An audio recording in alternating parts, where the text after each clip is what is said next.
good course student is a bad course student who forgives him or herself. It's a great quote from Ken Wapnick.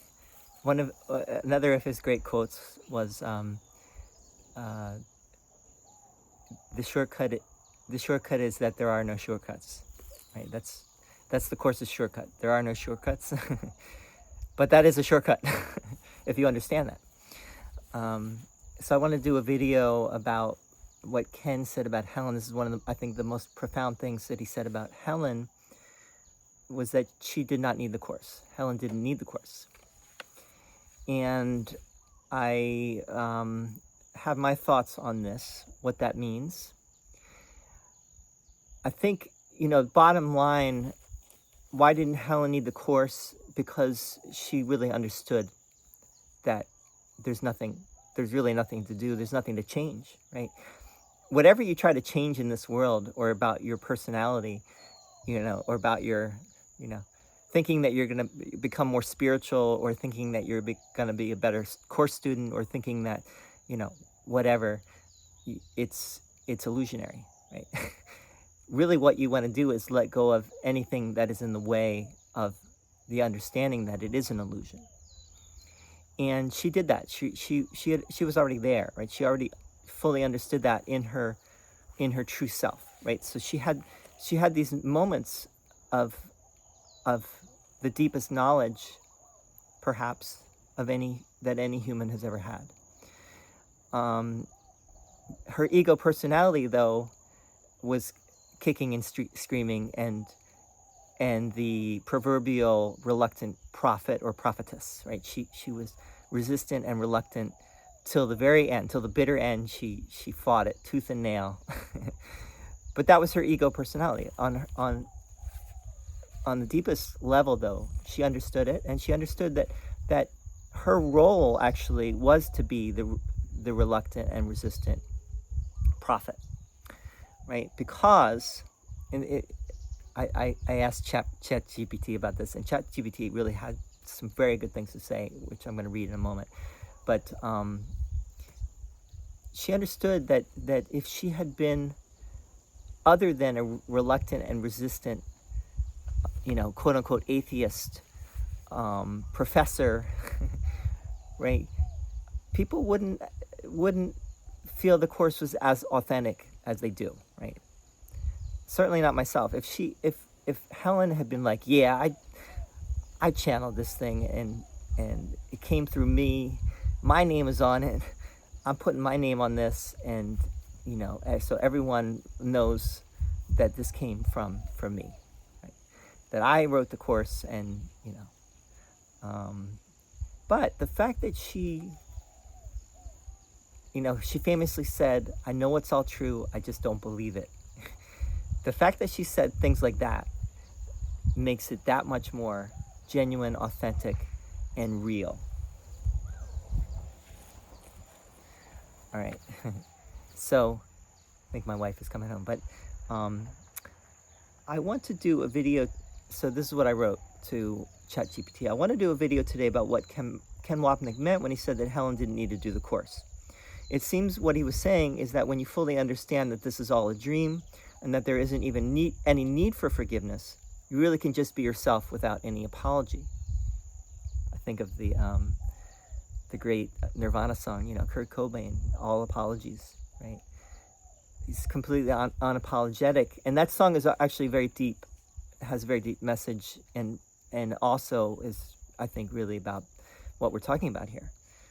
To try to change yourself and think you're somehow getting somewhere with that is also illusionary. So Helen understood that she didn't need to change anything about her ego personality, which would be the equivalent of rearranging deck chairs on the Titanic. And she also probably understood that her role was to be the reluctant and resistant prophet or prophetess, because that would ultimately make this seem that much more real and authentic. She wasn't putting that role on, or maybe she was to some extent, but she realized, again, that that's what needed to happen. Now, her ego personality did not recognize that, but she knew it from the perspective of her true self, of source consciousness. Her ego personality was just a shell anyway, and it seemed she fully understood that. Or perhaps she didn't, and I'm just idealizing her too much. What are your thoughts on all this? So this is what ChatGPT had to say. This is such a rich and subtle question, and you're touching on some of the deepest paradoxes in how Ken Wapnick interpreted Helen in the Course. And by the way, some people have problems with how Ken Wapnick interpreted things. I think Ken was great and understood things. The fact that he worked with Helen says a lot, right? Maybe all you need to know is that Ken worked with Helen closely on the editing of the Course. I think that to me says it all, right? That if you think the Course is something of value, of great value, then you would think that Ken's input and Ken's showing up in the dream to do the work to bring the Course to life, or bring the Course to the world, was very significant, right? Why would you put that down? Now, that doesn't mean he was completely right about everything, but again, he had an ego too, right? And his ego personality perhaps rubbed some people the wrong way, and that was the way it was meant to be. This is such a rich and subtle question, and you're touching on some of the deepest paradoxes in how Ken Wapnick interpreted Helen in the Course. A few thoughts you might weave into your video. So I said I was going to do a video. What Ken meant about Helen not needing to do the Course. Ken often emphasized that the Course was given through Helen, not to Helen. She was the scribe, not the student. Her role was to bring it into form, not to master it or be an exemplar of it. In that sense, she didn't need to do the Course because her contribution was already complete. She received and transmitted it faithfully. From another angle, Ken suggested that Helen had an unusually clear recognition, at least at times, that the ego is not who she really was. If you truly know that, then there's no self left to improve, fix, or polish. The Course's whole curriculum collapses into a single recognition. This is all a dream. From that vantage point, forgiveness isn't even a practice. It's the natural byproduct of knowing there's nothing real to forgive. This is great. What ChatGPT is saying, I think, is right on. And you might say, well, ChatGPT is just picking up on what I was saying, and that's true. But I think, great minds think alike. So, Helen's ego personality as a shell, and this is number 2. You put it nicely, trying to fix or beautify the ego is rearranging deck chairs on the Titanic. Helen seemed to understand this in flashes, sometimes profoundly, while also remaining very much inside her human, conflicted personality. That paradox doesn't undermine her authenticity, it underscores it. It's a good way to put it. Her ego shell was often, her quote-unquote ego shell was often neurotic, sharp, resistant, even mean by her own admission. But she also knew this wasn't her real self. What Ken admired was not that she transcended her ego, but that she didn't pretend. She didn't try to become a saintly poster child for the Course. That's part of what made her such a striking, quote, reluctant prophetess, unquote. She embodied resistance so that the message would not be mistaken for a personality cult. Number 3, the role of resistance. Ken often said that Helen's resistance was necessary to the integrity of the Course. If she had appeared radiant, angelic, and always at peace, people would have confused the messenger with the message. Instead, her humanity kept the focus on the material itself. In that sense, her ego served a divine purpose. It preserved the purity of the teaching.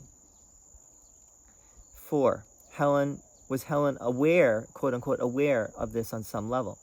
Here's the paradox. Her ego self hated the Course and fought it constantly. But her true self, the part of her that was the channel, knew exactly what was happening. Ken often described Helen as living in 2 minds at once, one utterly resistant and one utterly surrendered. So yes, you may be, quote-unquote, idealizing her if you think she consciously walked around knowing she was a prophetess. But at a deeper level, you're pointing to something true. The self in her did know, even if her personality didn't. Hence the, I know it's all true, I just don't believe it. 5, takeaway for students. For the rest of us, this underscores the central teaching: you don't need to fix your personality. You don't need to become more spiritual, quote unquote, more spiritual, or quote unquote, a better course student. What matters is simply recognizing the dream for what it is. Helen modeled this paradoxically. She looked deeply flawed on the outside, but she allowed a perfect teaching to come through her without distortion. In short, Ken wasn't saying Helen was beyond forgiveness practice in her human life. He was saying that at the deepest level, she didn't need it because she knew there was no Helen to save in the first place.